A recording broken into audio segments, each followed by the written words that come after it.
විශේෂ දැනුම් දීමක් කරන්න තියෙන ඔයාලා හැමෝටම විශේෂයෙන්ම කියන්න ඕනේ මේ වෙනකොටත් ලෝකේ දැවැන්ත යුද්ධයක් ආරම්භ වෙලා තියෙන්නේ. අපි දන්නවා ඊශ්‍රායල ඉරානය වගේම ඇමරිකාවත් මේ වෙනකොට ඍජුව සම්බන්ධ වෙලා තියෙනවා යුද්ධයට. හැබැයි මේ කොයි කවුරුත් කුමන අරමුණක් සඳහා යුද්ධය ආරම්භ කෙරුවත් අපි මතක තියාගන්න එක දෙයක් තමයි කතා කරන්නේ න්‍යාස්ටික අවි ගැන එහෙම නැත්නම් මේ ගබඩා ගැන මේවා නිෂ්පාදනය කරන එහෙම නැත්නම් මේ භයානක අවි නිර්මාණය කරන අයට විරුද්ධව තමයි ලෝකෙ මේ වෙනකොටත් දැවැන්ත යුද්ධයක් ආරම්භ වෙලා තියෙන්නේ. හැබැයි ඒ කෙසේ වුණත් දැන් අපි දන්නවා යුද්ධෙදී ඔය ගොඩක් න්‍යාස්ටික බලාගාර පුපුරවන්න ඒවා විනාශ කරන්න බෝම්බ එල්ල කරන එහෙම නැත්නම් මිසයිල පාර එල්ල කරනවා.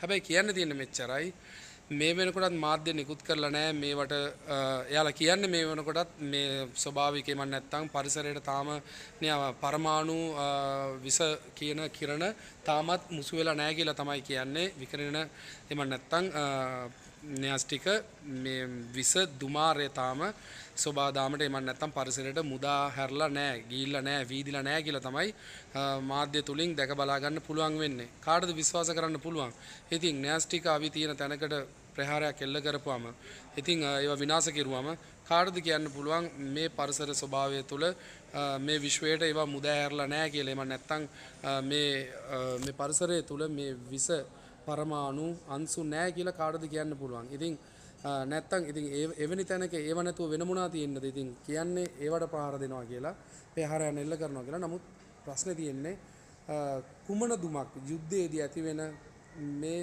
විස මේ දුම යුද්ධයකදී මිසයිල හෝ කුමන හෝ මේ වෙඩි බේත් එහෙම නැත්තම් මේ අංශු මේ වායුවට මුදා වුණාට පස්සේ භයානකයි. කියන්න තියෙන්නේ මෙච්චරයි.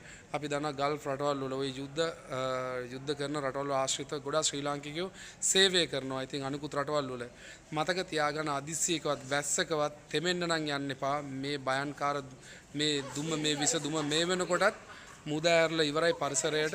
අපි දන්නවා න්‍යාස්ටික් එහෙම නැත්නම් පරමාණු විස මේවට මුදා ඇරලා නැති වුණත් අපි මතක තියාගන්න එක දෙයක් තමයි වෙඩි බේත් කියන්නේ කොහොමත් විස සහිත දෙයක්. මේවා මේ වෙනකොටත් යුද්ධය නිසා මේ වාතයට මේ පරිසරයට ගොඩක් මේ වෙනකොට පරිසරය දූෂණය වෙමින් පවතිනවා. මේ සම්බන්ධයෙන් කවුරුත් කතා කරන්නේ හැමෝම යුද්ධය ගැන කතා කරුවට මේ පරිසර දූෂණය ගැන මේ වෙනකොටත් කතා කරන්න කෙනෙක් නැහැ. මේකෙන් අසරණ වෙන්නේ මේවා ආස්වාස ප්‍රාස්වාස කරන එම නැත්තම් වැස්සකින් මේ විස ආග්‍රහණය කරන එම නැත්තම් මේකට තෙමිලා මේවා විස ශරීරයට ගත වෙන්න පුළුවන්. ලක්ෂ ගණන් ජනතාව ජීවත් වෙන කුඩා දරුවන්ට මේවා ඉතාමත් භයානකයි. ඉතින් මතක තියාගන්න මේ අවට ජීවත් වෙන මේ අනිකුත් රටවල් වල මිනිස්සු තමයි මේකෙන් ගොඩක් තැලෙන්නේ පොඩි වෙන්නේ ඒ වගේම මිය යන්නේ මේවා විස ශරීරගත වෙලා. ඒ නිසා මතක තියාගන්න ඕනේ මේකේ දරුණුම දේ ඛේදවාචක ඇති වෙන්නේ අන්න එතනදී. ඉතින් හැමෝම පරිසං වෙමු. ඉතින් හැමෝම මේ පණිවිඩය මතක තියාගන්න. හැමෝම තමන්ගේ ඥාතීන්ට සහෝදරයන්ට අම්මට තාත්තට වගේම ඔයාලා දන්න හැමෝටම කියන්න පරිස්සම් වෙන්න. ඔය යුද්ධ ආශ්‍රිතව ජීවත් වෙන යුද්ධ කරන රටවල ශ්‍රී ලාංකිකයෝ ඉන්නවා. එයාලගෙනුත් ඉල්ලන්නේ ප්‍රවේශම් වෙන්න උස්ම ගද්දි කරද්දි. මොකද ඔය දුම කියන දේ එච්චර හොඳ දෙයක් නෙමෙයි. ඔය පරිසරයට මුදා වුණාට පස්සේ මේ විස දුමාරය එච්චර යහපත් නැහැ.